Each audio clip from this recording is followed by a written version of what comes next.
আসসালামু আলাইকুম এভরিওয়ান, স্বর্ণাজ কিচেনে আপনাদের স্বাগতম। কেমন আছেন সবাই? আশা করি আল্লাহর রহমতে সবাই খুব ভালো আছেন।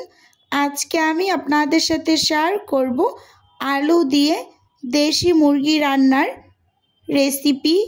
আশা করি আমার আজকের রেসিপিটিও আপনাদের কাছে ভালো লাগবে। প্রথমেই চুলোতে আমি একটা প্যান বসিয়ে দিয়েছি। প্যানটা গরম হয়ে আসার পর রান্নার জন্য পরিমাণ মতো তেল দিয়ে দিয়েছি। তেলটাকে আমি প্যানের চারপাশে একটু ছড়িয়ে দিচ্ছি। এই পর্যায়ে এখানে আমি গোটা গরম মশলাগুলো দিয়ে দিচ্ছি। তেজপাতা, দারুচিনি, এলাচ, লবঙ্গ সবগুলোকে 1 মিনিটের মতো একটু ভেজে নিয়েছি। পেঁয়াজ কুচি দিয়ে দিচ্ছি। পেঁয়াজটাকে আমি একটু থেতো করে নিয়েছি, হালকা একটু থেতো করে নিয়েছি। এখন খুব ভালোভাবে একটু নেড়ে চেড়ে ভেজে নেব। 1 মিনিটের মতো হবে। এই পর্যায়ে স্বাদ অনুযায়ী লবণ দিয়ে দিলাম। লবণটা দিয়ে পেঁয়াজগুলোকে খুব ভালোভাবে নরম করে একটু ভেজে নেব। এখন উঁচু উঁচু করে 1 চামচ আদা বাটা আর 1 চামচ রসুন বাটা দিয়ে দিলাম। খুব ভালোভাবে একটু ভেজে নেব যাতে করে আদা রসুনের কাঁচা যে স্মেল থাকে সেটা চলে যায়। আমি খুব সুন্দর করে আদা রসুনটাকে একটু সময় নিয়ে ভেজে নিচ্ছি। দেখতেই পাচ্ছেন খুব ভালোভাবেই ভাজা ভাজা হয়ে গেছে। এই পর্যায়ে গুঁড়ো মশলাগুলো দিয়ে দিচ্ছি। 1 চামচ লাল মরিচের গুঁড়ো, 1 চামচ হলুদ গুঁড়ো, 1 চামচ জিরে গুঁড়ো, সেই সাথে 1 চামচ ধনিয়া গুঁড়ো, সামান্য কিছুটা পরিমাণ পানি দিয়ে মশলাটাকে এবার কষিয়ে নেব। খুব ভালোভাবে একটু মিশিয়ে নিয়েছি।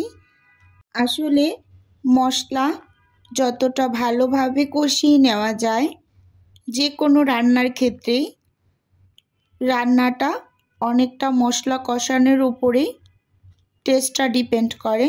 তাই মশলাটাকে খুব ভালোভাবে একটু কষিয়ে নিতে হবে।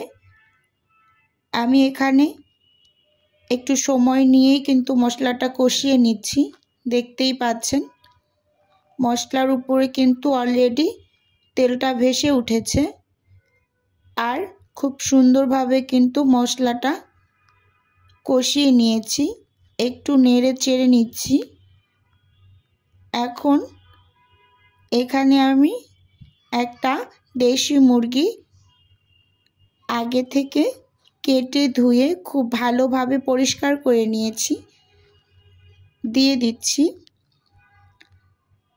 আসলে দেশি মুরগি ঝোল খেতেও কিন্তু ভালো লাগে, তাই আমি এই মুরগিটা একটু ঝোল ঝোল করে রান্না করব। এই মুরগির মাংসটা আমি চিতই পিঠার সঙ্গে বাসায় সার্ভ করব, তাই একটু ঝোল ঝোলই রাখবো। খুব ভালোভাবে মশলার সাথে মিশিয়ে নিয়েছি। ঢাকনা দিয়ে ঢেকে চুলোর আঁচটা একটু লো করে বেশ কিছুক্ষণ রান্না করে নিয়েছি। 5 থেকে 7 মিনিটের মতো হবে। ঢাকনা খুলে একটু দেখিয়ে দিচ্ছি। দেখুন অনেকটাই কিন্তু পানি উঠে এসেছে। একটু নেড়ে চেড়ে নিচ্ছি। আর এই পানিটা একেবারে শুকিয়ে না যাওয়া পর্যন্ত আমি আবারও ঢাকনা দিয়ে ঢেকে কষিয়ে নেব। এখানে এখন অবধি কোনো পানি ব্যবহার করিনি মাংসর মাঝে। মাংসর থেকেই যে পানিটা উঠে এসেছে সেটা দিয়ে কিন্তু কষিয়ে নিচ্ছি। এখন আবার ঢাকনা খুলে নেড়ে চেড়ে নিচ্ছি। দেখতেই পাচ্ছেন খুব সুন্দরভাবে কিন্তু পানিটা শুকিয়ে গিয়েছে আর মাংসটা ভালোভাবে কষিয়ে নেওয়া হয়েছে। এখন আমি এর মাঝে মাঝারি সাইজের 2টা আলু দিয়ে দিচ্ছি। আলু দিয়ে খুব ভালোভাবে নেড়ে চেড়ে একটু মিশিয়ে সামান্য কিছুটা পরিমাণ পানি দিয়ে মাংসের সাথে আলুটাকে আবার একটু কষিয়ে নেব। এভাবে যদি একটু কষিয়ে কষিয়ে রান্না করা যায় তাহলে সেই মাংসের টেস্টটা কিন্তু খুবই ভালো আসে। আপনারা অবশ্যই একবার ট্রাই করে দেখবেন।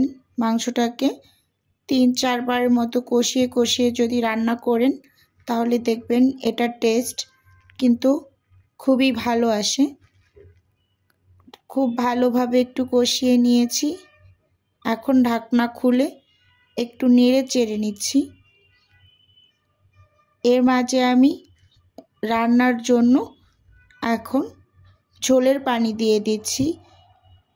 এই পানিতেই আমি পুরোপুরি রান্নাটা শেষ করে নেব, যেহেতু মাংসটা আমি 3 থেকে 4 বার কষিয়ে নিয়েছি, তাই অলরেডি মাংসটা সিদ্ধ হয়ে গিয়েছে অনেকটা। এখন ঢাকনা দিয়ে ঢেকে পুরোপুরি রান্নাটা করে নেব। আর ভিডিওর এই পর্যায়ে এসে আমার প্রিয় আপু এবং ভাইয়াদের উদ্দেশ্যে একটা অনুরোধ রাখছি, ভিডিওর কোনো অংশ ভালো লেগে গেলে অবশ্যই চ্যানেলটি সাবস্ক্রাইব করে আমার সাথে থাকবেন। আর ভিডিও শুরুতে একটা লাইক দিয়ে ভিডিও দেখা কন্টিনিউ করবেন।